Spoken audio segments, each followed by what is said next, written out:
21 savol. Quyidagi grafikdan foydalanib E elementini toping debdi. Demak, mana bu ordinat o'qida 0,3 mol ekan, bu fosfat ioni mol ekan. Mana bu absisi o'qidinglarmi? Qisqasi shunaqa o'qda 29.4 gram ekan. Bu birikmani massasi ekan. Birikmani formasi E3 elementdan 3 ta protorli birikma ekan. Ya'ni qandaydir fosfatli modda, tuzdir balki. Shunaqa. Shu birikmada 0,3 molida yo'q. 29.4 gram shu birikmada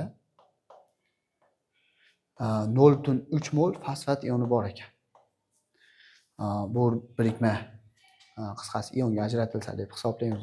Fosfat ionlari, ya'ni PO4 3- ionlari bitta bor o'zi. Moli 0,3 mol ekan. Endi shu birikmani molyar massasi necha bo'lganda fosfat ionlari o'zi 1 mol bor. PO4 iondan bitta turibdi.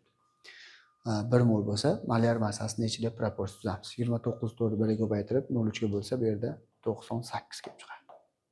98 dan fosfat PO4 ioni massasi 95 ni ayirib tashlasa, PO4 ni massasi, fosforni bittasi, kislorod 4 tasini ayirib tashlasa, bu yerda qoladi 3 massa qoladi, elementni 3 tasi.